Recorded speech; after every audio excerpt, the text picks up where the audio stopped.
The number you have reached, 911, has been changed to a non-published number. You're listening to UCW Radio. In your face. Welcome to another segment of UCW Radio. This is your host, Lou, a.k.a. Falcon Coparis. And I want to thank all of our listeners for the continued support just by listening to the show and listening to the stories of the journeys of the amazing guests that we have on the show. I have so much gratitude to these guests and so much appreciation for them coming on the show and sharing their stories for our listeners. So they've been great, and we're continuing to bring these extraordinary people to UCW Radio. Also, sponsors that are looking to tie in with the UCW Radio show, you can do so. Go to ucwmagazine.com and find out what we're doing. Find out a little bit more about how you can partner up with us. It is a great situation for any sponsor. In just a little while, we're going to have a great guest on the show. Look, he's a great all-around guy, and his history is a rich one. From sitting with some of the legends of rock and roll to breaking bread with some of the leaders in American politics, this guy has done it all, and he's still going strong. He's a radio show host, one of the most sought-after public speakers on politics, not on a local level, on a national level. He's a fellow Met fan, so he knows about overcoming adversity. God knows I do. Now, before we bring him on the line, I have to give you some information that our listeners would find useful. They can actually call in with their question and comments. If we're live, then you're live. If not, you can leave your questions and comments, and if it's interesting enough, we'll put it on the show. The number is 323-952-4369. That's 323-952-4369. So call us and leave your questions or comments. Just make it interesting, please. Don't make it not interesting, because we really want you to be a part of the show. And again, I mentioned the sponsorship partnerships. Marketers can find out more by going to ucwmagazine.com. And if you're on Twitter, then shoot me out some questions or comments while we have the show going on. If you go to ucwmagazine.com, you'll see what guests we have on a particular day, and you can actually you can tweet me with a question for them. And again, if it's interesting enough, we will bring it to the attention of our guest. And now, I need to give you my Twitter name. That'd be nice, wouldn't it? It's Louis Velazquez. That's LouisVelazquez. You can follow me and ask away. Now, without further ado, let's patch in a fixture on the Fox News Strategy Room and the voice of 970 AM's The Grinder Show. Here is the one and only David Webb. David, thank you so much for being with us today on the UCW Radio Show. It's a great pleasure having you here. Well, Louis, I really appreciate it, and thank you. No, thank you. We always appreciate the time our guests put aside, because I know you're a busy guy. You have a lot of things going on, and I do appreciate you taking this time today. I know today you have a whole roster of things to do, and you're talking to little old me, so it's appreciated. David, you have a rich history, and there's really no way in the world, unless we stood on the phone for about 12 hours, for me to go over everything. I can't. Okay, you accomplished a lot in your life. Let me just give a brief overview for our listeners before we get into it. You're the host of the radio show The Grinder, which airs on, what is it, 970 AM? AM 970 in New York City. Okay, New York City, that's from 11 to 12. That's on every Sunday. You've been featured on several major network shows to give your take on everything from finance to politics and everything else, the whole gambit. You're a contributing editor to FamilySecurityMatters.org. You also fill in on Sirius Satellite Radio, so I'm probably missing one or maybe 100 things, but these are the broad strokes. So now let's get into your amazing journey, because I think your story is amazing. To this point, your life, your career, everything. Can you tell us how you got your start in radio? Because I find that to be a very interesting story. I've taken that question a few times, and I hate to disappoint a little bit, but it was an accident. I was fortunate enough to go to a college with an FM radio station. I went to Holy Cross in Worcester, Massachusetts. So like any other college kid, you played around, you loved the music. Boston was a great music town and everything around it in Worcester. And by accident, I met the guys at WAAF, and one thing led to another. By junior year in college, I was playing around in professional radio. And then it went from there. It absolutely did. It's been a fun, exciting journey across the country, and it gives you a really good look at different kinds of people and situations. Well, that's why I find your story interesting, because it's not something that you went to school for. You didn't say, okay, well, I'm going to go be a radio host, and this is what I want to do. You weren't dreaming about this when you were a kid. This is something that's fell into your lap, and I think some of the most amazing journeys is when something just happens, because it's supposed to happen. You don't know it, but it's something that's supposed to happen, because now you're reaching millions of people all over the world and spreading your word, which I think is great. And beyond radio, you went down the path to print media as well, right? Yes, I did. When I was in college, I was very fortunate, and I met some good people, and I did a little bit of time as an intern originally for what was then called Worcester Magazine. And I didn't know it at the time. You're in college again. Mm-hmm. It's an internship. But the classifieds manager left, and I became the manager. I was offered the position, and then took on other editorial duties. So that was my first print media experience, and then I had the good fortune to work for some great papers along the way as a consultant, as a writer, like Worcester Telegram and Gazette, which is the second largest in New England, right behind the Boston Globe.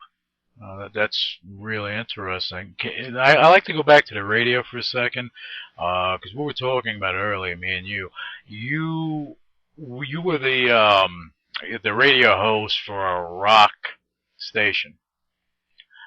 Yes, I was. Yeah, can you get into that? Because, to me, where you are right now, no one would think, hey, you know what, David Webb, he was hosting a rock station way back when.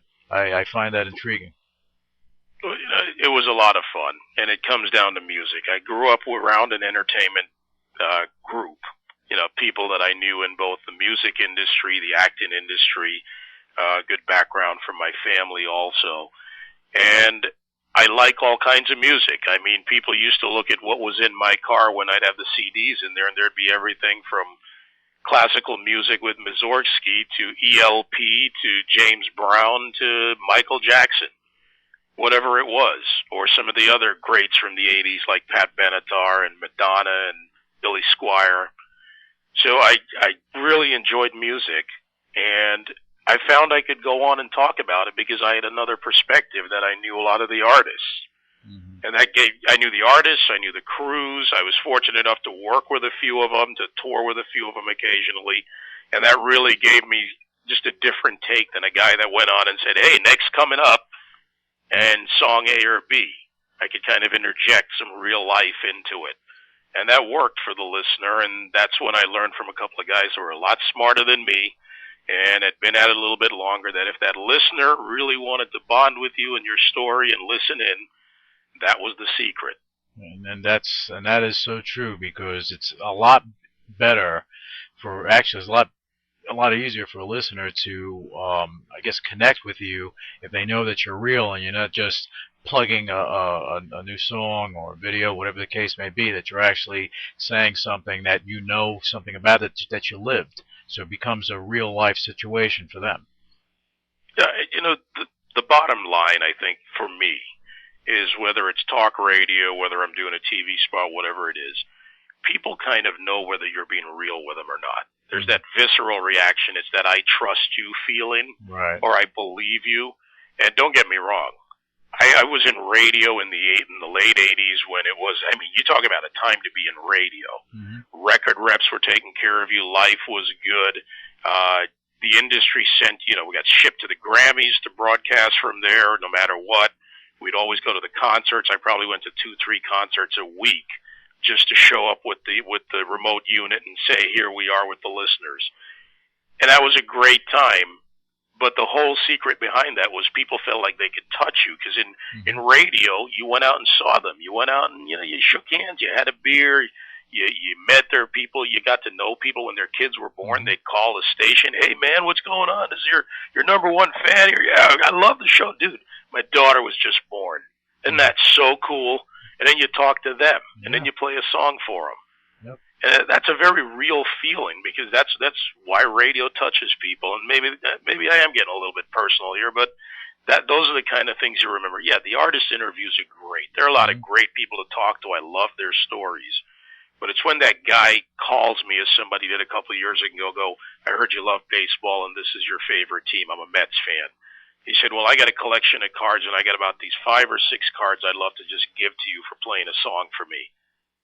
Well, that's and I left the station and went and met them, and I still have them. They're not expensive cards. They're nice. They happen to be a couple of my favorite players, Cleon Jones from back in the day, Rusty Staub. But it meant something that the listener took that time. I mean, that's a connection. See, you're able to, and in radio, you're able to actually touch people a lot more than with television, I think, because if you have somebody listening to you and if they know where you're coming from, you're going to touch them. And I think what you've done is you've mastered what you're doing, because you're a real person. That's why I love doing these interviews, having these shows, because it gives me the honor and the opportunity to allow you to tell your story, because this is something that normally people won't have the opportunity to find out about you or hear.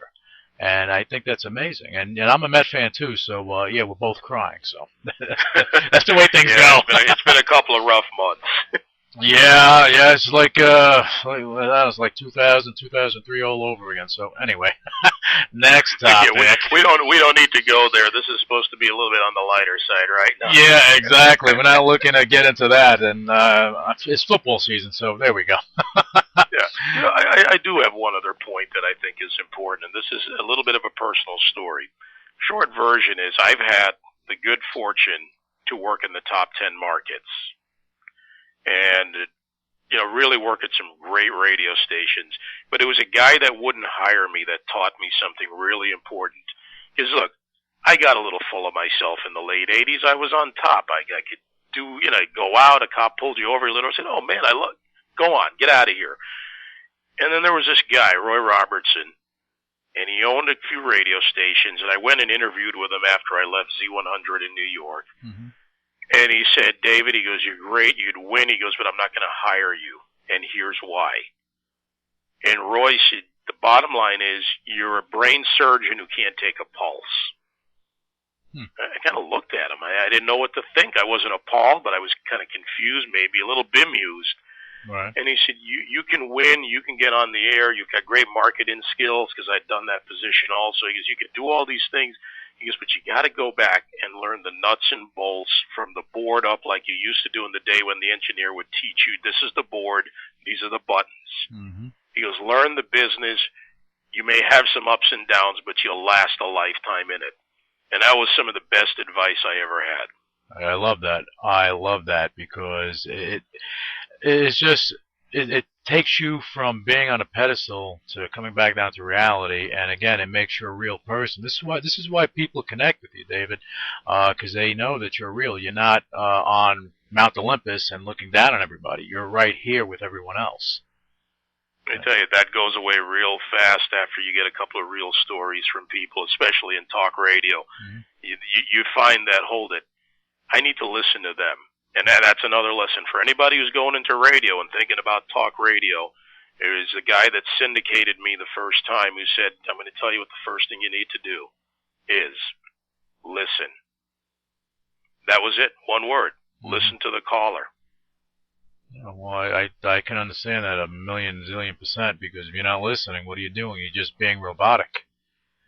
Yeah, and that's where you get diatribe. And, look, there are a lot of great guys I know in talk radio.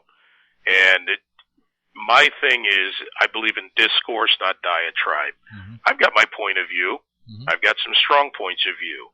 And I'm going to let you know what they are. Mm-hmm. But I'm going to have a conversation with you. I'm not the type of host that jumps down and says, "I'm going to tell you what's right or what's wrong. If you're not this, you're not this." hey, there's too many shades of gray in life. Mm-hmm. Well, you're 100% correct on that. But it's good. Everyone has their opinion, but you have to respect that you have an opinion, so does someone else. And just like we're doing right here today, yeah, I have opinions on stuff, but I'm not going to bring my opinions up too much. Hey, but that's the beauty of it. I mean, whether it's a political discussion, a financial, a business, or whatever, if you don't listen to the other side, if you stop yelling at the TV for 5 seconds, which I used to be known for, it's like, what the hell you think? Or at the Mets. Yeah, I know. Listen to what they're saying. You might understand another point of view. To me, that's kind of half maybe not the fun of it, but half the experience.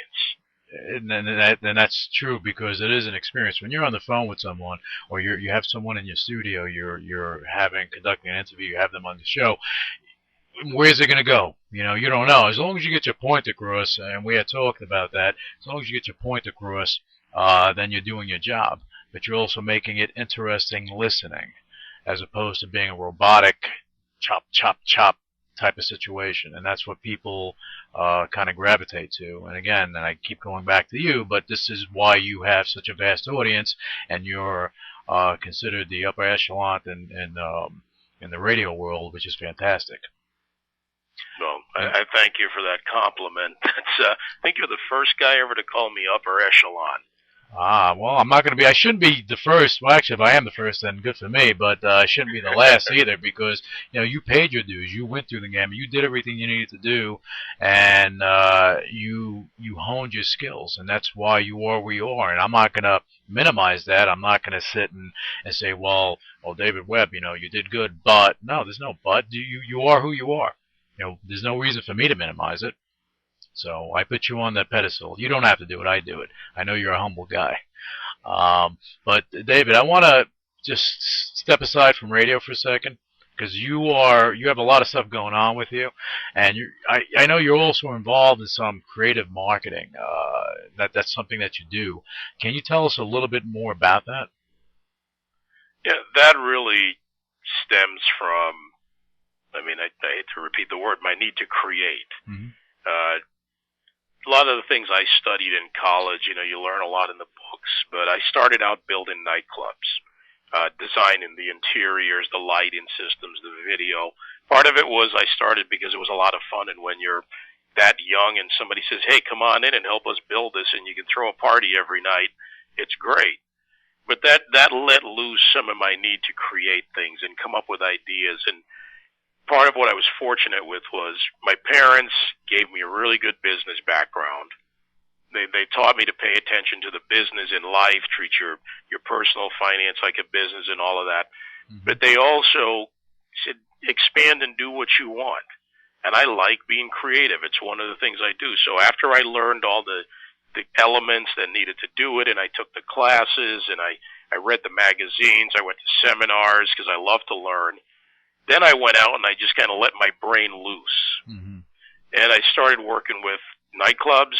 I went to companies. In radio stations, I did the same thing, where I helped rebuild some stations, and I've had some great success by taking stations to the top of their levels. And that's the real satisfaction, is when I look back in radio or in a company or in a product, and it's been a success. Mm-hmm. It's neat to put it all together. It's great to launch it. But when you look at it down the road and it's going great, and you say, all right, I got that one. And that doesn't mean you get everything right, but you got enough right to make it a success. Yeah, you're right on that. And it's funny that your career, your life has been what it is, but it's great when you can work on a project and see it from beginning to end, and be able to sit back and say, wow, look at what I did as far as that project. But you'll never do that with your whole career, your whole life. And that's interesting. That's why, again, having these shows allows this story to get out, because a lot of our guests, they're humble, and they don't toot their own horn, just like you. You don't toot your own horn. I'm forcing you to toot your horn today.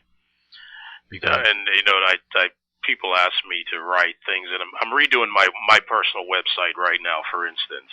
Mm-hmm. I don't like writing about myself. It's not from some false humble or I'm not that self-deprecating or whatever the case may be.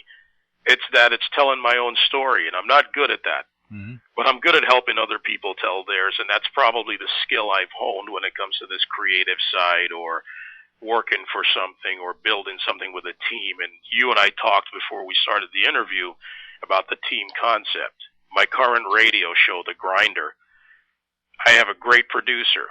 This guy's never been in radio, but he knows the financial end, the business end. And when we started working together, he picked right up and dove in. And then that just showed me that John is going to be the guy. And when I looked at him, I said, "You're going to be the producer of this show." That wasn't something he had in mind.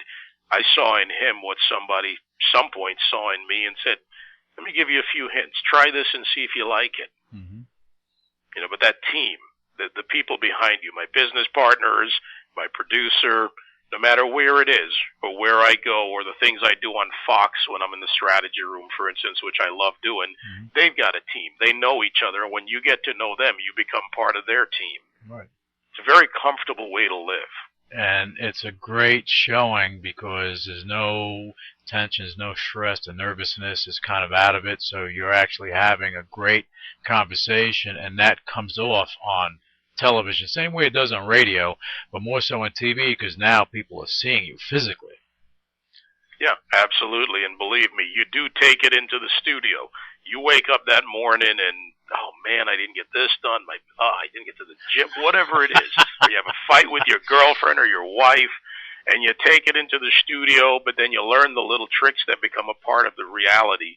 You go and you say, did you ever have a problem? Did you have an argument with a loved one? And you start relating it, and you realize that everybody within their circumstance has similar stories. Sure. And exactly. The elements are, the details are different. I think the elements are pretty much the same. Yeah. But you know what's funny, and I just keep going back to some other guests that we had on. When I had Mr. Universe Doug Burns on yesterday, he went through a lot of stuff, type 1 diabetes. He fought the battle, became a top bodybuilder in 2006, won the Mr. Universe crown. He never once cried about his situation. It was something in a way, but he relates that to someone having financial situations. It's just another obstacle in your life, and everyone has it. And that's how we put it. And I thought that was amazing that he's not, he didn't sit in a corner and cry about it. And everybody has problems. And that was his point. Everybody has problems. You just have to, get through it, and people can relate to each other, through that. And I just thought that was interesting. I just figured I'd bring that up. But he's absolutely right, though, because, again, anybody who said they've never felt bad after a breakup with a boyfriend or girlfriend, or they've never felt great after making a good catch or pitching or heck, whatever it is, tossing that perfect ball or whatever you do, that you get that moment when you're like, oh yeah, that's nice. Right. That one was good. Yeah. That's reality. That's reality across the board. You put it. I mean, that word is it should be in big lights, reality, because that's life, and life is life. You have to go through it, and that's it. David, I want to ask you something. We're going to go into a realm, and my opinions on this aren't going to be so high, because I don't want to get I don't want you to make me look ridiculous, because I may sit here and cry, and I don't want to do that. Well, that would be real too, but we don't want you to do that. Yeah, we don't want to do that. But we're gonna get into some politics. And again, I'm not gonna talk about my views. But I'm sure that we share some of the same views. But you've been active in the political arena, from sitting with high-ranking members in politics, especially in New York. Can you tell us what you've done in the political arena over the past, let's say, decade? Well, I know it's hard for you to go, but you can give highlights. I know that's a long time span to go over, and I'm curious on what your views are on the current state of the U.S. government. Well, just take out the political pundit consultant out of it for a moment. Mm-hmm. I'm concerned about the way our government is behaving, regardless of party. We've got a Wall Street and Washington complex. We were worried out of the Eisenhower generation Republican presidency that we'd have a military-industrial complex governing the direction of the nation. Well, we've become a Wall Street-Washington complex where financial controls the money that goes through Washington, and then our elected leaders aren't going to Washington the way Mr. Smith went to Washington to serve, to do his best, and then to leave. Now it's become a lifetime pursuit of staying in position and playing the game that way, pandering to the customer, aka the voter, when you need them, just to get back into office. And that really concerns me, because while there are a lot of good people that are in Washington that work in these bureaucratic organizations and the bureaus, I've worked with some very good ones at the Bureau of the Census in my little stint within the federal entities, that most of the culture is wrong right now. And I think Americans are becoming more aware as we see what's going on in the last year or so. They're really starting to challenge the structure. And we've got to get a little bit more out of this and hold people accountable so that they remember, you did go to Washington, Mr. Smith, and your job is to represent your district, your state, or if you're the president, the nation as a whole, not the special interests. Right, and I agree with you on that. And maybe I am going to say something, but you are right. You know, at one point in time, the United States was a major manufacturing industry.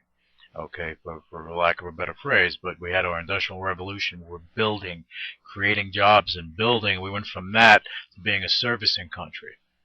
And now in doing that, with the financial institutions, you know, living high in the hog, and money being the driving force, because we are in a capitalist nation, that probably created some more ripples going along, which allowed, you know, politicians to stay in office a little longer. And, you know, and then you have the advertising part of it as well, where if you have somebody good and that's qualified, that wants to do the right thing, how can they combat going against a multi-million-dollar advertising campaign for someone that maybe doesn't have the best interest of the people in mind? Again, this is regardless of party, Republican or Democrat or liberal or whatever it is. It's the money factor. Again, that's just the way I see it. But you have a different opinion, maybe. I don't know. Well, actually, I share your opinion, because you hit good. the nail on the head. Good. When you talk about good. I'm wiping my forehead right now. Good. Oh my God. No, you know, come on, think about how many of our congressmen or senators are millionaires, are multimillionaires many times over. Our governors, you know, you've got John Corzine in New Jersey, a man who left Goldman Sachs with hundreds of millions, and he spent almost $100 million to go take $1 a year salary. Why does he do this? It wasn't out of service to the state of New Jersey. It was because he went from senator and he wanted something else, because he and I had an idea that I'll run for president. And I'm not saying that's necessarily a bad thing. If you're wealthy and you want to serve the nation, and you have the ability to do that and win that and go in and fight for that, then I want you to do that. But I want it to be open for the person who has the brain power, the ideals, the drive that says, hold it, I want to run for office because I think I can represent you.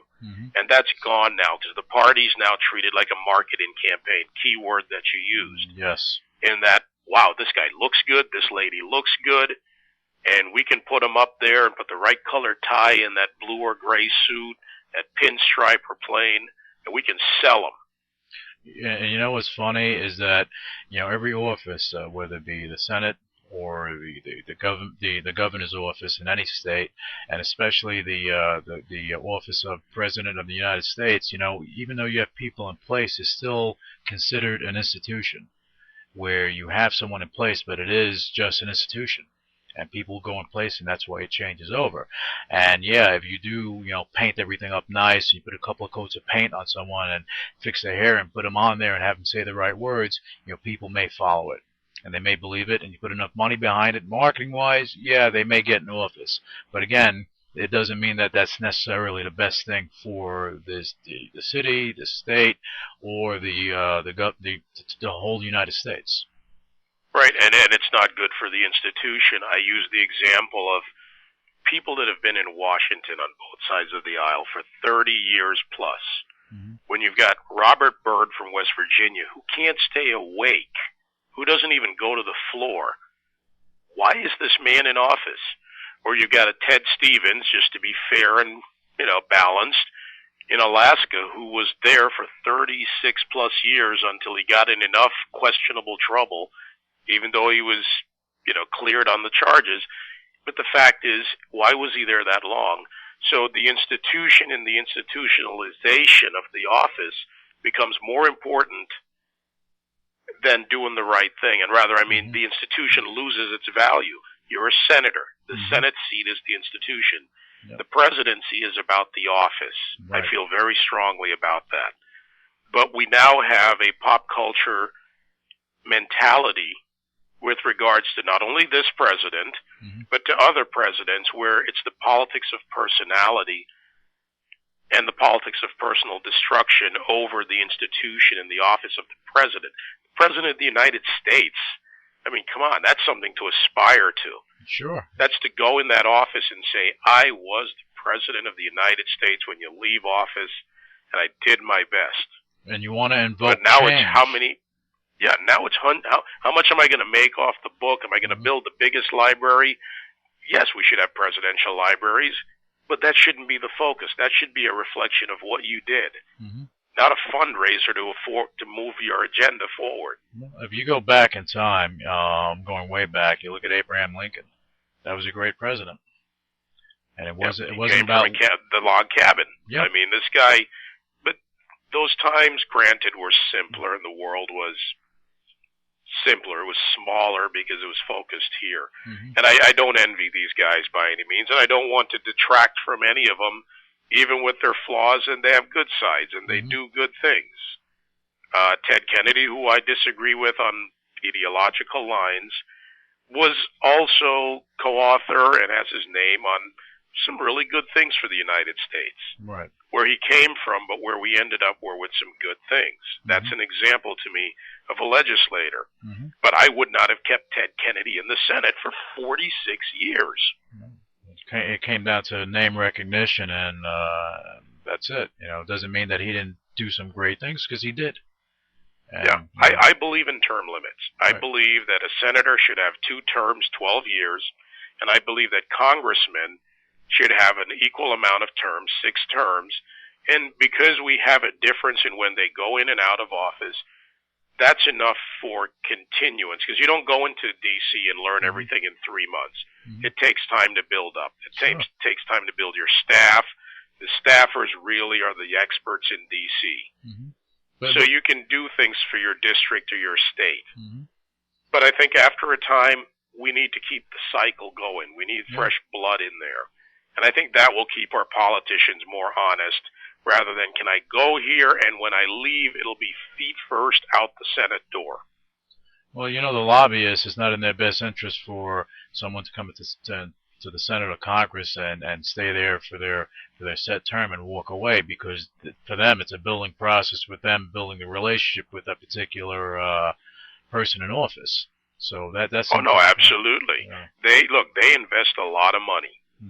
And I'm going to try to describe this story on the air. It's a little bit better visual, but K.T. McFarland, who worked for 3 presidents, told me this story, and I've seen it myself, but she said, I went to Washington, and after she ran for Senate against Hillary, and people were saying, well, would you run for another office? And I said, well, here's what you do. You take your business cards, and you put them in your left jacket pocket. And when you go up to someone, you shake their hand with your right hand, and you take the card out of your pocket, cross over your hand, and hand it to them. And if you think about that concept, basically you're saying to somebody, hi, really nice to meet you, I'm K.T. McFarland, while your other hand is pulling out a card for the exchange. What's wrong with that? What's wrong with that is it's about what can I do for you to get you a fundraiser, to get you in office, because then I expect return on my investment. Right. No, I see that point. That's a good way of putting it. It's like, I'm going to do for you, but what are you going to do for me? Right, and that goes to your point about the lobbyists. And look, if you're working on sound policy, and I know it's a pie in the sky kind of approach to it, but it does happen, and I think in the real world it can. When you're working from a policy point of view, if that lobbyist is lobbying, and they have a right, they should be there. They do need some controls. But if they're lobbying for good policy in that district or solid policy across the nation, whatever the case may be, then you should be able to lobby that new congressman or senator. Mm-hmm. But that doesn't happen anymore. You're right. They invest in them. They get them in place. They get some of these guys there, and they serve no purpose but for that interest. And everything else they do is ancillary. Yeah, exactly. And I think that's the sad part of the government, the way it's structured. And there has to be some sort of change for the better of the people. And now, is that change going to happen? I don't know. But all I do know is that if you are someone good in office and you're trying to do good things and you have lobbyists that want you to go another route, it's really hard for you to battle and keep fighting forward. Because at some point in time, you're going to hit blockade upon blockade when you're trying to move forward. And in the eyes of the people, it is going to look like you're not doing your job. And it's, I don't know. It's just a very odd situation. Well, it is. And as I referred to the Wall Street Washington complex earlier, money has become the game. But it's not the money's important in Washington, D.C. It's the influence peddling. Mm-hmm. That is as big, if not bigger, a problem in Washington, D.C., and frankly in the state houses and in the major cities, because even in the small towns. In small towns, you're held accountable because if you're a mayor, you live with these people. They see you every day. And believe me, my mayor knows if he's walking down the street and he did something wrong or now she did something wrong, somebody's going to walk and go, "What were you thinking, Nancy?" Yeah. But these guys in Washington live inside the Beltway, and that Beltway is like a force field from the nation. And the only thing that gets through there are special interests, and when you need to pander to your district to get reelected, you start looking for what you need to do and what you need to say. And that, unfortunately, is a majority of what goes on in Washington. And that's the disconnect, because you have a lot of politicians that live in an ivory tower with a moat around it that's separated from the people. And how are you going to serve the people if you're not with the people? Well, but let me offer a little bit of hope here. Mm-hmm. And we talk about a lot of the issues and problems. Right now in America, something's happening. Awareness. Mm-hmm. My organization, the Tea Party organization in New York, I took a very direct approach when Kellen Gaida and I founded it, and Tom Basili, our other director, when I said we're going to become a 501c4, nonpartisan, not-for-profit policy group. Because my goal is to raise awareness amongst all Americans, Democrat, liberal, libertarian, conservative, Republican, whatever you may be. And the response has been phenomenal, that people are saying, "Hey, hold it. This policy doesn't work. I have a family. I have a small business. I have a big business. I work on Wall Street." Whatever it is. And I think Americans are becoming more aware, and I think we're hitting another period when challenging our leadership in a healthy way is happening, and we see it going on all around the country. And yes, there are fringe elements. There's always going to be somebody with over-the-top hyperbole and the name call, and they're on both sides. It is clearly more, I guess if you want to call it, dirty on the left. Mm-hmm. And I think that's obvious to anybody who's fair-minded. Mm-hmm. But the fringe elements are starting to get pushed aside by the louder voices and the calmer, louder voices of the average American. Who are not saying, "I'm a Democrat, I'm a Republican," but hey, I'm an American. What are you doing to me? That's the key thing. I'm glad you said that because, look, we have been a nation in turmoil for some time, even though the media is saying, well, it's only been one solid year this week that we've had this financial meltdown, but it's something that's been building for a long time. People have been crying about it for years. Okay, that the mortgage meltdown, that this is just imminent, and everybody chose to ignore it. financial institutions that they got forced out of business. Though I think that they should not have been thrown out of business. Lehman Brothers, Bear Stearns, companies like that. With all that said, I'm curious to your view on that situation, and what do you think that the right path would be to stabilizing as we move forward as a nation? Well, we missed the boat on a number of things, and some of it. Let's start with the SEC, and we'll move on to the others. The SEC is an agency that not in any way to ignore the failures of the SEC, but an underfunded, undermanned agency with $60,000 lawyers taking on $500,000 lawyers with 50 people on their staff, representing a Lehman Brothers, Bear Stearns, and AIG, or any other corporation. So that's like putting, the Little League up against the Mets. Okay? Well, bad analogy, because right now, I don't know. Right now, I don't know about that one, but I had to pick a team. All right. Okay. But let's say the Yankees. The problem is we started with some issues where the David Goliath syndrome existed. The laws were not being enforced that were on the books for various reasons. And then we had some changes in the 90s that led to this culture of basically inflating your value. We capped CEO salaries. So now everything was based on your stock and your perceived value and that leverage, which said instead of it at 10 to 1, we were valuing things at 20, 30, 40 to 1. Mm-hmm. This money didn't exist. It was all being transferred in bits and bytes between computers. Yep. It wasn't even on paper anymore like the old days with the ticker symbol. Yep. And we ended up with a false bottom. We also had Fannie and Freddie and inflated. We were basically given ninja loans, no income, no job, no problem. We can give you a house, we can give you a condo, we can give you money to start a business, but we know you can't sustain it because in about 2 years it's going to run out on you, or maybe you don't have a good business model, or your job changes and you lose your house.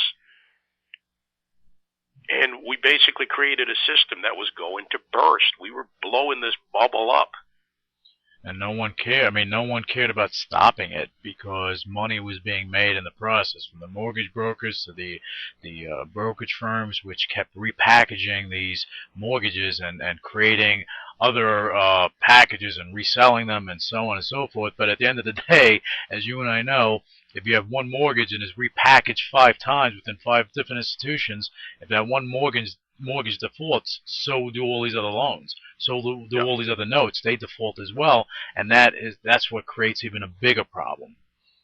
In my new show, and there's a very defined model for this show for the grinder, and our goal is to feature a lot of these emerging companies. Find the stocks of tomorrow. Find some of these smaller companies, and there are a lot of companies in the 100, 200, 300 million range that have good, stable history, that are growing, that are on the NASDAQ or maybe on the the over-the-counter bulletin board, that are ready to emerge, ready to come out, because American capitalism and American ingenuity isn't dead. Matter of fact, I think it's more alive than ever because survival brings out the best, because a lot of people say, in order to do this, I better create something for myself. Not much different than I did. When I said I've got to create a show for myself and I'll go put it on, not just work for a company. But I'm one of those entrepreneurs. But I'm going to interject for 1 second, then I'll let you continue your thought. Yeah, that spirit is not dead at all. It's just stifled by the media. I just want to say that. Yeah, no, I agree. And right now, these companies that are out there in this American ideal will come back on all levels, small, larger corporations, because they're forced to tighten their belts. They're forced to operate. We should regulate. We should enforce regulations. We should make sure people do things right, and we should make sure that those several out there that are predatory in the way they handle their business, whether it's the sale of auction rate securities, which you're basically selling off, or these remortgaging, second, third, balloon mortgages, things that they were doing that were just wrong to people who couldn't afford them for the sake of making quick buck.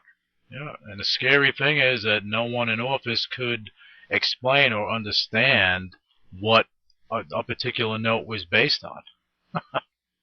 Well, I don't think they cared to. I No. do think there's a few that could, but everybody was in it for the profit. Mm-hmm. Okay, we have a government-run business essentially in Freddie Mac and Fannie Mae, but the guys that were in charge, the Barney Frank, Rahm Emanuel, others that have been through these boards and these organizations and were responsible for oversight, didn't care. They pushed their ideological agenda over everything, and they took millions.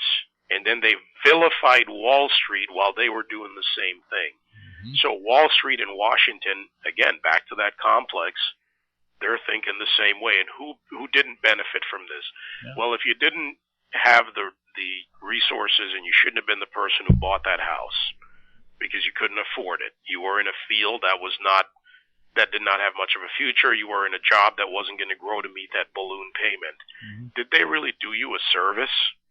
It's more of a disservice, and even with people that had their homes.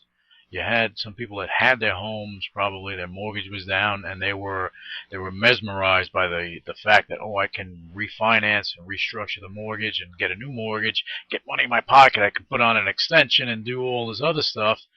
But, as Rick Santelli said, right now, do you want to be the guy that's paying your neighbor's mortgage? And that's what exactly. we become a nation that we're paying the mortgage for the guy next door that went into something bad, but who guided him down that road. Right, and in the end, I've said this, and I know it's not a popular position with some people, but everything that I do, I'm responsible for. Accountability and responsibility. And if I don't have the requisite knowledge to do something, I may have a friend who knows it. I may have the ability to pay a few bucks to an attorney or an expert in that area to guide me. Those are things we're responsible for doing, because in the end, nobody put a gun to my head and said, sign on the dotted line, you're taking this deal. True. And that's not disallowing for the predatory lenders, the people who flat out lied. They do exist. There always will be those. But they don't represent the majority of what happened. Right. They represent a dangerous minority because they were preying on people, but common sense has to come into this. I'm not a guy who spent years studying Wall Street, and I'm doing a business talk show.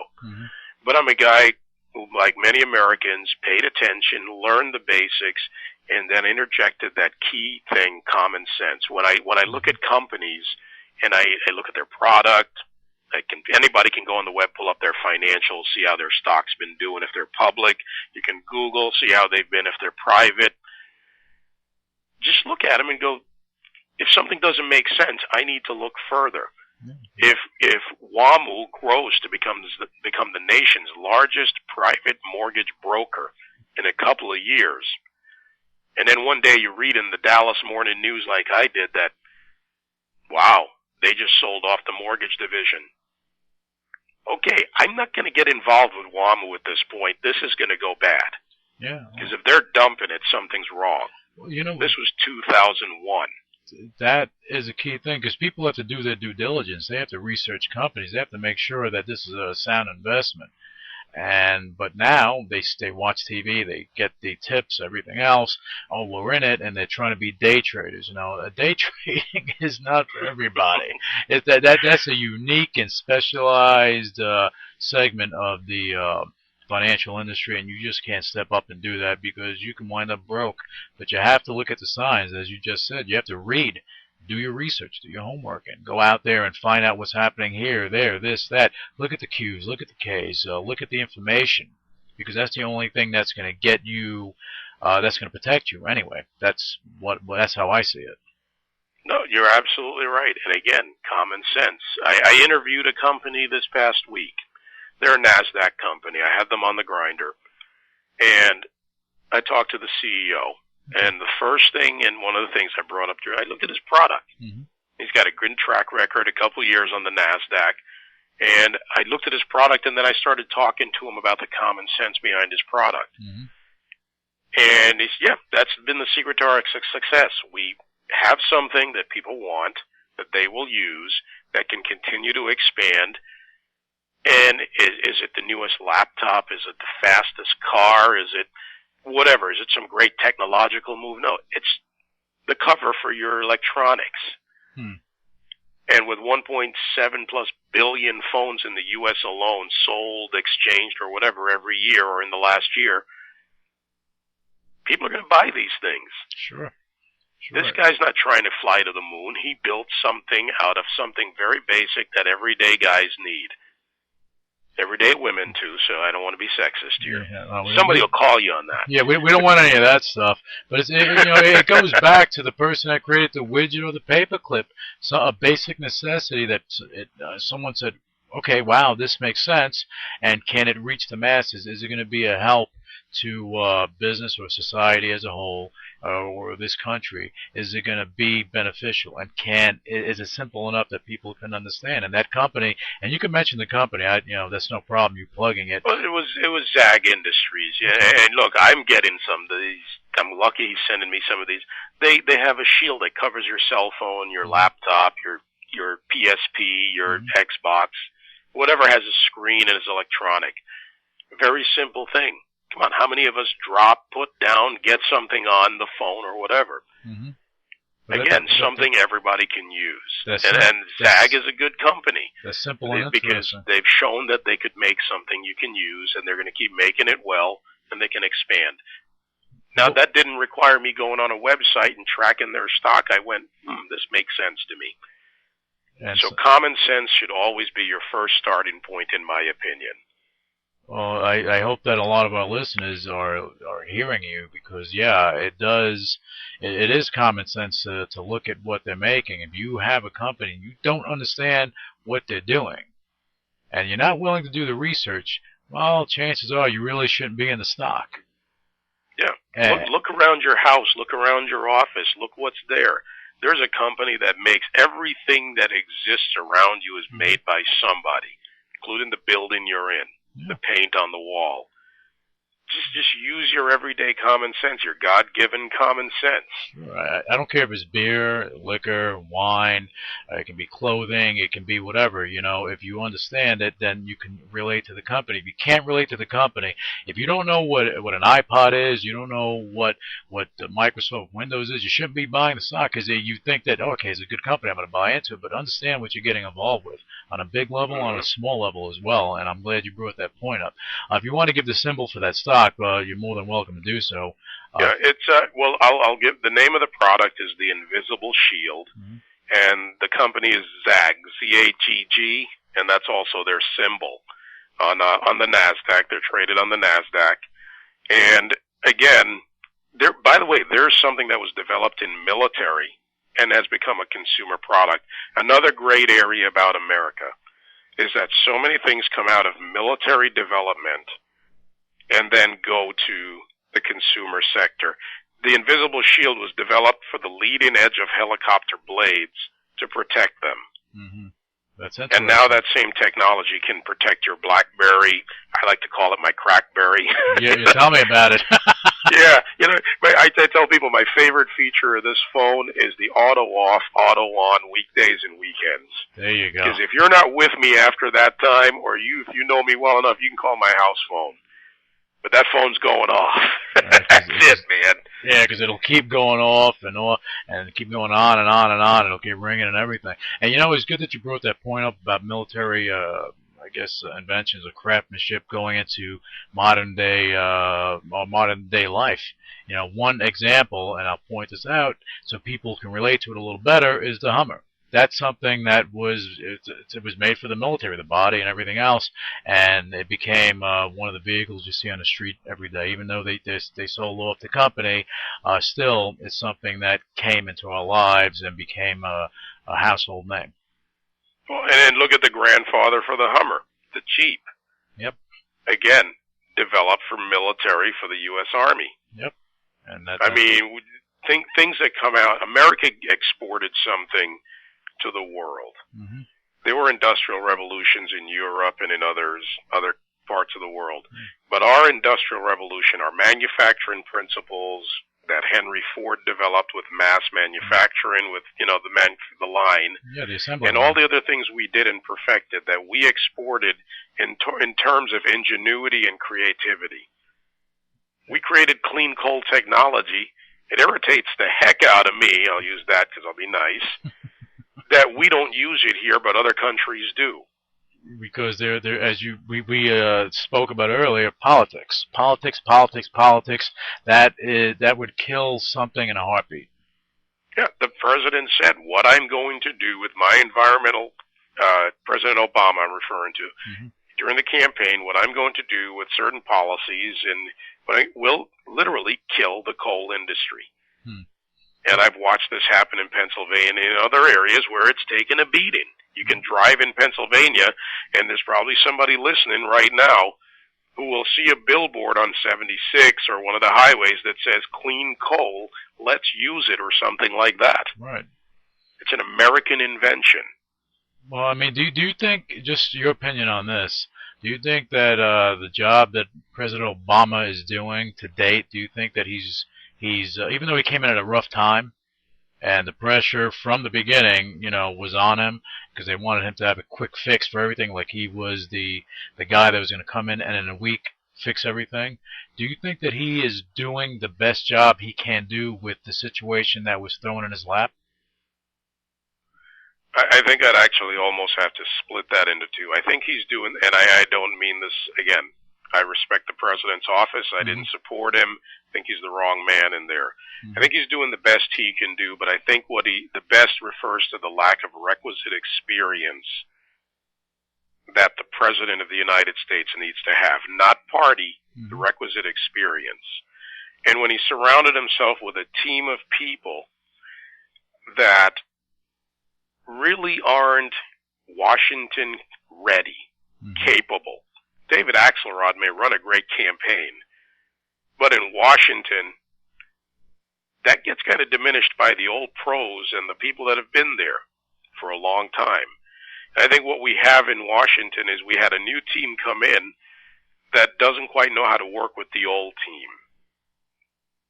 And while I may not agree with a lot of the leadership in the House and in the Senate, I think if we had, even as much as I don't like the thought of having three houses controlled by one party, but if there was some way they could work together, we might get something done, just as we do typically in the United States history when there is a checks and balance between the two parties.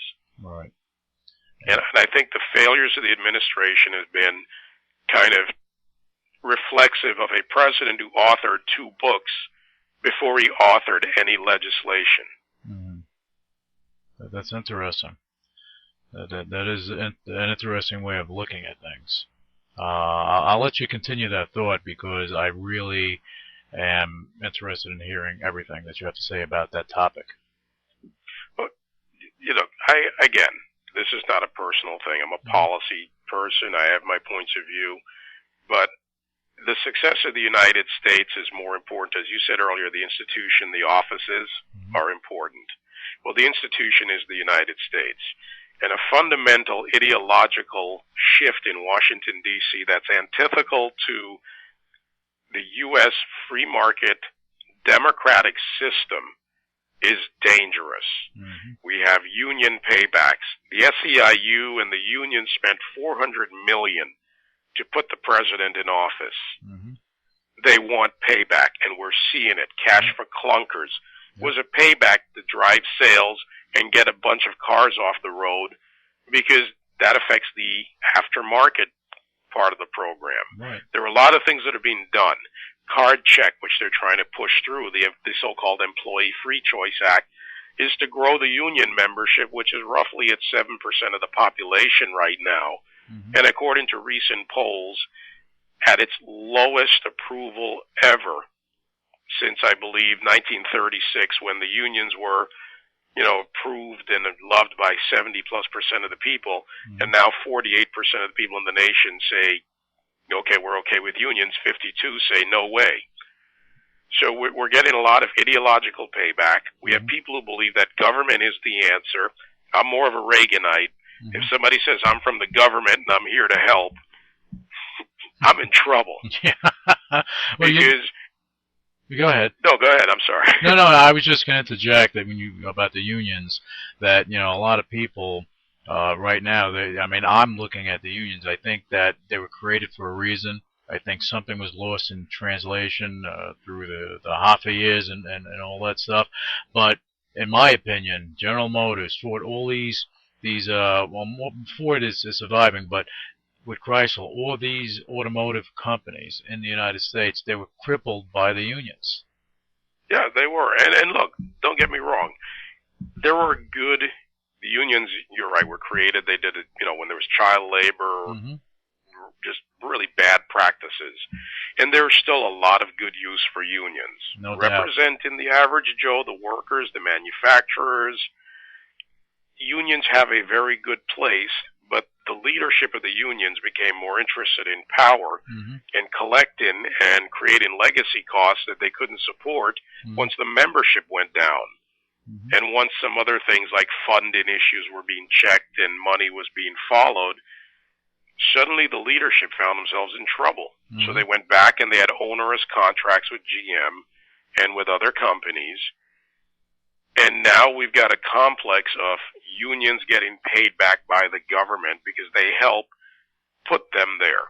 Whether you're at the state level in New Jersey, which is a ridiculous example of how bad union involvement in government can be, to the White House, where they now sit on his advisory committees, where the president himself stood in front of Acorn and the SEIU and other groups and said, before I even get into the office of the presidency and I'm, sworn in, you will be a part of shaping policy. And now the unions are not even being shy. The AFL-CIO is making its moves and publicly talking about the policies they want. So this isn't conjecture or right-wing conspiracy or anti-Obama racism or whatever anybody wants to call it. It's simply fact. Yeah, it is fact. And another thing which I find interesting with the unions that are there to help the average Joe and, maintain policy and so on and so forth within, the union itself, but they are also they're taking their massive coffers of pension funds and they're buying into these auto companies. I mean, I think that's a conflict of interest. You're buying into that. Your guys are working there. Really, are you going to own the company? I mean, what's going to happen there? Yeah, well, essentially what's going to happen is the unions have been paid off to try and take control and sustain those legacy costs. They didn't give up much, if anything, at all. And here's an interesting point. I caught it this morning. I haven't had a chance to really read the story in its entirety. But out of the Cash for Clunkers program and the end of summer reports, GM and Chrysler didn't do so well. Their earnings and their returns were not good, but Ford is. Ford didn't join into this mess, and Ford fought the unions. They fought both the false bailout. They fought the onerous attachment. I mean, you talk about tying an umbilical cord. Tie yourself to the government, which owes it to the union, and if you're a corporation, you're pretty much done. Banks want to pay back their money. Look at them. But the government can actually say, no, we don't want it back from you. Right. You have to apply to give back the money if you decide you don't want it. Well, I'll tell you this one is thing. About government control. And I'll tell you one thing about Ford. They did something smart, and they understood their shortcomings. That's why they brought in someone that was like a rebuilding master, and he ran Boeing. They brought him in to do this with Ford, and I think that whole company turned around. And then on the other side, you get a guy who goes in as the car czar who's had no experience in the car industry, and you've got Ratner, who was the White House's chief guy for a while on cars, who makes a deal with the Chinese companies that in 2012 they'll start importing Chinese cars. Of course. Now, I'm not saying this or accusing this, but the Chinese own how much of our federal debt, and we're making backdoor deals to bring in Chinese imports in 2012. isn't the union over at GM or the guys that are really worried about the survival of the company a little concerned about more competition? I would think that they would be, especially with GM right now selling their Opel unit, to a German company. I mean, if the unions have that much power and they can have some sort of impact on policy, have impact on policy that's going to help this country, not on policy that's not going to do anything or it's going to be self-serving. Right. Well, and the issue is it doesn't serve their interests in the short term. Right. I don't know what their plans. I don't think anybody does in the long term. But I think what we have to watch overall is a dangerous trend of influence peddling and meddling in government that doesn't serve the people but serves the special interest. And it's a broad statement. People are really in America are waking up and going, I want to see the accountability. I want to see the books. I want to see the promised transparency. And again, I'll refer back to what I do in my show with this business talk show.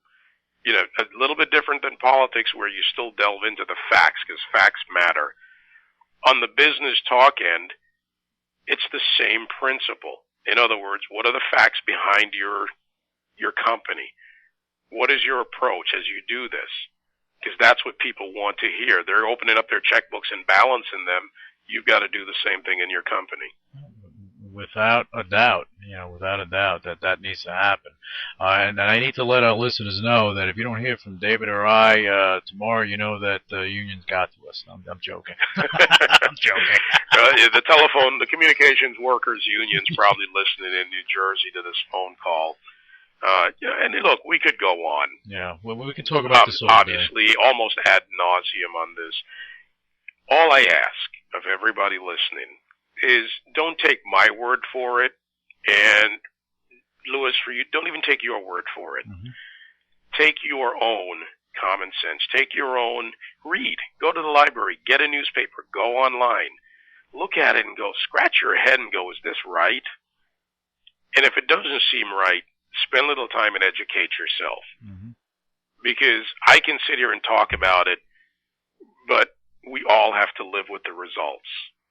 No, and that is the bottom line, is that at the end of the day, we all pay the price for policy that is passed and laws that are passed, and our either us or our kids will wind up paying the price at some point. And so we all have to take an active role in what happens in this country. Now, David, I know you have a whole schedule lined up for you today. I know you're a busy guy, but I want to talk about your show, The Grinder. I think it's interesting if you can let our listeners know about it, because anyone that's interested in hearing about new companies or really good companies that are out there should be listening to The Grinder. So maybe you can just give them a little overview. Okay, well, it's a new type of business talk show. One, we're going to feature emerging companies that are showing a lot of promise. There are a lot of big companies. They exist. We'll have some of them on from time to time. But there are a lot of sectors, energy, environment, technology, you name it. If it's an emerging company, if it shows great promise, if they've done their due diligence and built a good company, then my team and I take a look at it, we talk to them, and we feature them. The other key to this is, as we mentioned at the very beginning of this conversation, that Joe and Jane, the average everyday American, whatever name you want to choose to throw in there, if it's your own, go ahead and use it, need to understand the show. So topical content is a very big part of the show for me. If we're talking about energy, we're going to talk about environment. We're going to talk about solar. We're going to talk about alternative methods. We're going to talk about that story you read this week. And being a weekly show, we have the luxury of all week researching, looking for what's important to the people out there, and talking about it with these guys that are providing a solution through their company. So not only are we trying to show you the way to a good public company that you might want to invest in, because let's face it, 70% of America, through some means, whether it's through your mutual fund, your 401k, whatever, you are in the market. And the market needs new blood. and it needs good new blood. So those are the companies we're looking for. Yes, the majors, absolutely. We want to talk about them when they do good things, when they grow, because I feature a lot of that news. But those emerging growth companies, they're my zone. And then making sure that everybody who's listening can say, I understand that, or I don't quite get it, but I'm going to check into this. I'm going to go see what Zag Industries is about. I'm going to take a look at them and see what happens. And maybe I've got a few extra dollars and I want to invest in this, or I want to move out of this in my brokerage account. Or I've never invested, but hey, I have a future. I'm 25, I'm 35, I'm 40, I'm 50, and I think I want to take a little chance on this. Well, I think... And that's what we do with the show. We're not investment advisors. I'm a common sense guy. I'm bringing you something to consider and hoping that you make a decision that serves you well. It's a real business show for real people, and that is the bottom line with that. The Grinder. What is the website for the show, David? It's thegrindershow.com. And by the way, I've added a nice little feature for this show.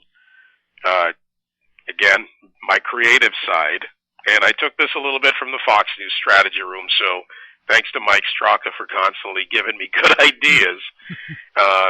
Internet is the second most pervasive media on the planet. Radio's number one because it's in 97% of the households in America.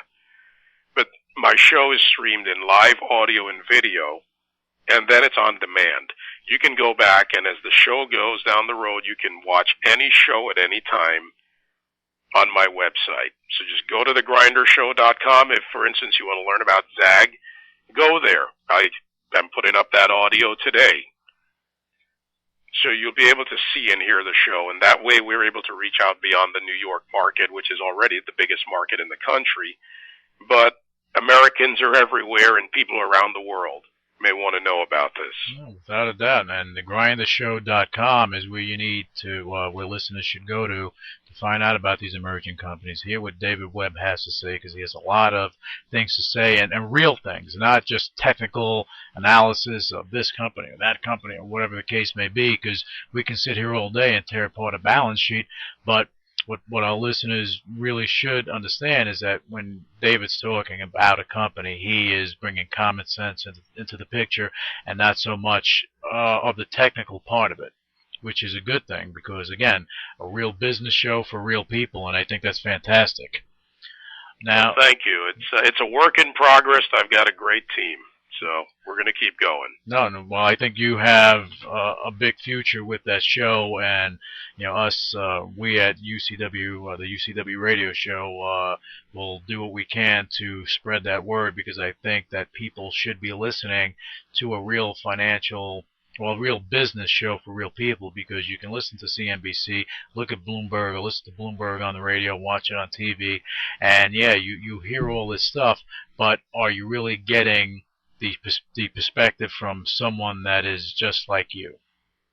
Well, and an important thing to note, people are out there every day. They're driving, they're doing whatever they need to do. This is a Sunday show, so there's a little bit more of a captive, sometimes home audience or in your car. But most investors don't watch the cable business shows. They simply can't. Your lifestyles don't account for that. And that's one of the keys to doing a show like this. And the other key to leaving it up there on demand, which is go back, click through, and join our mailing list. We'll let you know what's going on, and if we've got something we think is hot, we'll send it out. We're going to make sure that people really, as I say, get inside the grind. Because the other side of me, Louis, is if there's real questions about a company, I'm going to grind it up. I am going to break this thing down for you. I do have my, a nice guy, don't get me wrong, and I enjoy what I do, and life is good. Right. But if you bring me something that I want to dig into, not in a good or bad way, I'm going to dig into it. So CEOs, be warned. If you come here, bring your A game. Yeah, but that's a good thing because you're not sitting there telling a story about a company because you're bringing on a company and you want to make the company look good. You're doing something real, where you're saying, okay, well you have this product, you want to come on our show? Come on, we're gonna rip it apart and make it make sense. If it doesn't make sense, you're gonna expose them for that, which is right, and that serves the company. Sure, But you're serving the people. But you're serving the people as well by doing that. Oh yeah, absolutely. I have a mantra for this show, and look, the name The Grinder, I could have called it the David Webb Show, but that wasn't what I wanted. I wanted something that carried more than just a show. Mm-hmm. And frankly, I was just driving down the road and I said, The Grinder, when I grind it up. Yeah, I like that. Yeah, well, that's really where the name came from. I said, The Grinder. Grind it up, break it down, run it through the meat grinder. Think of all those images. Think of that thing just really digging into it. Yeah, I'm a little excited about that. I love that. And I'm having fun with it. I do the hard work, but I'm having some fun with it, and that's for me personally is the really good part. But that when you're having fun with a show, with a radio show, that kind of like zooms in through the radio because you're enjoying what you do. That means the program's going to be that much better. So listeners will be entertained, but also they're gonna get something out of it. Where when the show is over, they're gonna say, yeah, he was David Webb was talking about XYZ company, and this is what they're doing. They're going to be in a store one day and see this and say, oh, wow, I saw this on the grinder. And it becomes something that's interesting for them. And look, if I get something and you say I have a question, you call into the show. You Twitter it, you Facebook it. We've got the pages open during the show. If there's a way to get to us, you can get to the grinder. And we'll answer your question or we'll ask it of that person. One other point I'd like to make is I'm fortunate to have a good relationship with a lot of great people in the business community. And my contributors list it is and will be an A list. I have everybody from former federal prosecutors to Wall Street insiders to guys like David Asman, Neil Cavuto, Eric Bolin, Tracy Burns. I of course, I'm going after the people at CNBC. I want a voice from all the experts out there and give them a chance to come and help educate the business community. And in true radio fashion, just like we're going to do, we'll cross-promote each other. Without a doubt. And I think that by you doing that, you're, again, and I'm going to sound redundant, but you are doing a service for the people, for your listeners, because at that point, they know that you're doing all that you can do to bring them, to bring something in front of them that they can really, they can get some due diligence done on that show. Absolutely. And that's fantastic. I mean, that's a big thing, and I love that you're doing that. That's the grindershow.com. Now, David, do you have any, you say that the listeners can tweet you and they can find you here, find you there. I know we went through some stuff today. If we stood on the phone, you have a busy day. If we stood on the phone, I could stay on the phone with you forever, okay, and talk about this stuff. But you know what? Then you and I would be probably fall asleep or probably be broke, one of the two. So these are two things that we don't want to do because you're meeting with some powerful people today, and I don't want to hold you from that. But is there anything that you need to go over before we close out today? Well, there's a couple of other key things. One, starting with the show. I mean, that's my main thing right now. That's my immediate passion, and there are several. The other things, I have an organization, the Tea Party organization, teaparty365.org, a nonprofit, nonpartisan advocacy organization. And again, in going with my show, we're advocating for fiscal responsibility. So I urge people to go to that website. We are a content-rich. We are putting the information out there. Again, I'm not trying to tell you how to think, what political party to agree to. Just go and think for yourself. And aside from that, I think my main thing is, what can I do personally? And I was asked this question a few years ago when I moved back to the New York market. I took a break. I said, I don't know, radio, I've been doing it a long time. I'm doing this. And someone said, you have a voice. He's a good friend of mine. And I think you should consider using it outside of your own comfort zone. So I've taken on writing, and now, believe me, that's grunt work. Radio, no problem. Right. Grunt work is writing. Oh yeah, you're telling me. I know. Yeah, you got to dig in. You got to research. You got to get through 200 pages to get 700 words together that make sense to somebody. So that's what I'm doing right now. I'm focusing on the show, my appearances. I'm pushing an agenda that serves the American people. But the main thing is I'm pushing awareness and self-thought, accountability, and responsibility. And that's what I ask of everybody. Well, that's good. I think any of our listeners that are listening to the show, they should actually go to the Tea Party site. Definitely increase their awareness of what's going on around us. You know, whether you're Republican, Democrat, liberal, whatever you may be, you should know what's going on and be aware of how policy is going to affect you and your family and the next generation. And I think that's highly important. And actually, we are going to take that link and we're going to have it on the UCW Radio website so people can find an easy way. If you're not going to get it on the show, the link, you'll just go to the website and find it. And that's it. And then that's it. And that's what they can do. Did you want to add something to that, David? No, I thank you. I cannot say thank you enough. I'm very excited to do this. I love your site, by the way. I'm a techie. You know, I like to go to websites. And it's a cool site. I mean, we'll put all the radio stuff and politics aside, man. I was clicking through this thing going, this guy really gets to a lot of people. Yeah, we reach and by the way, I'll make sure I put you on my site. Oh, I appreciate that. We're going to share. We're going to promote them. There you go. The American community, man. We all get along. We don't agree on everything. We may not. Right. Well, that's what it is. It comes down to growth.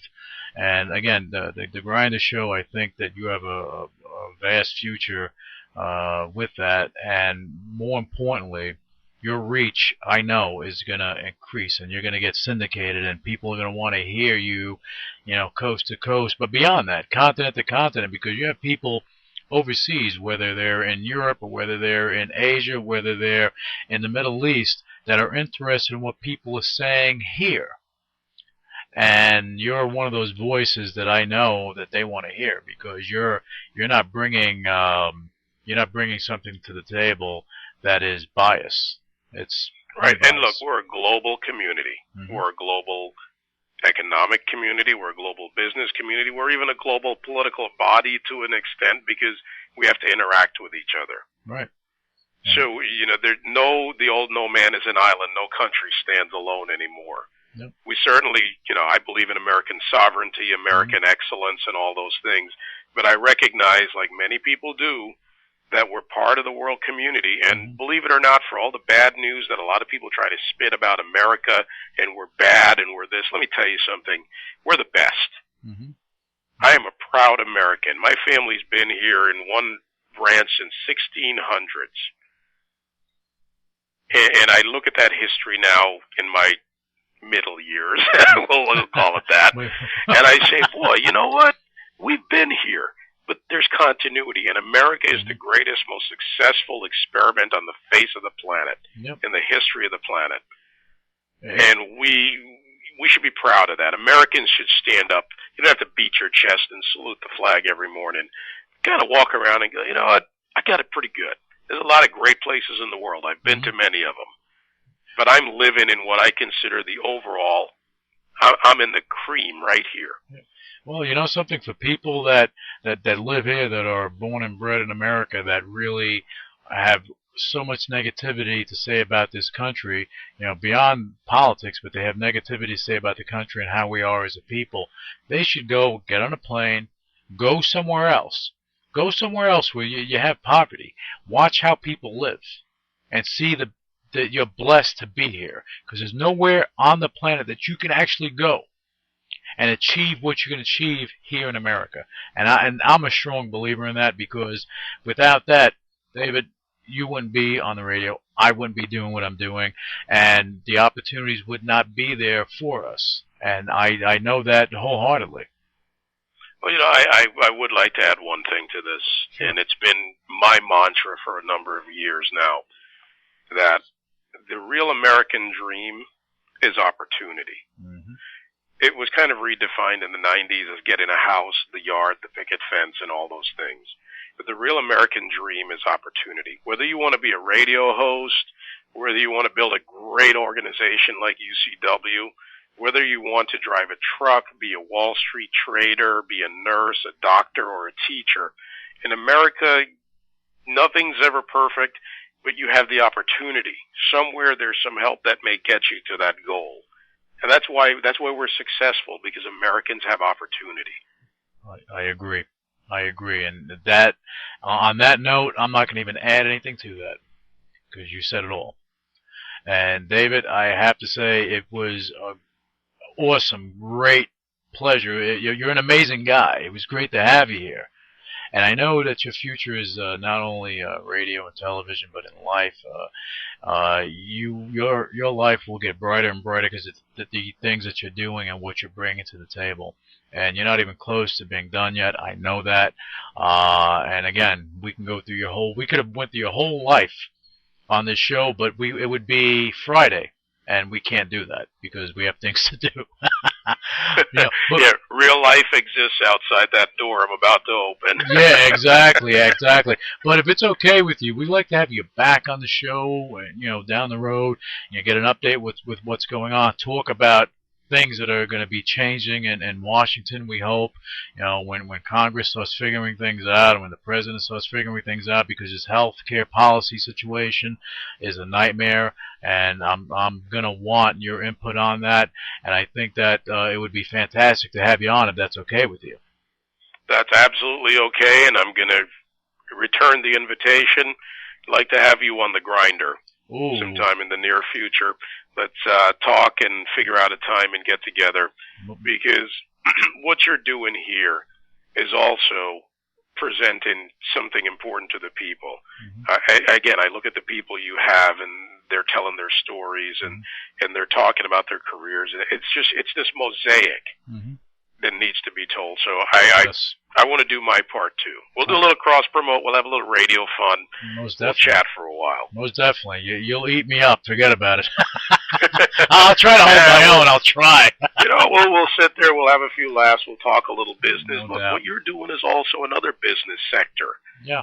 Being successful in cyberspace, but also touching in real life like you do, right, is another way to hybrid and create and kind of join two areas. Yeah.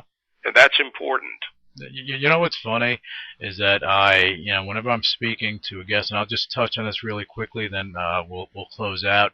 But I hear, when I speak to guests and they tell me this, I'm like, wow, that's interesting. That I think that I'm doing something. I think what you're doing is more than what I'm doing, and maybe I don't realize it.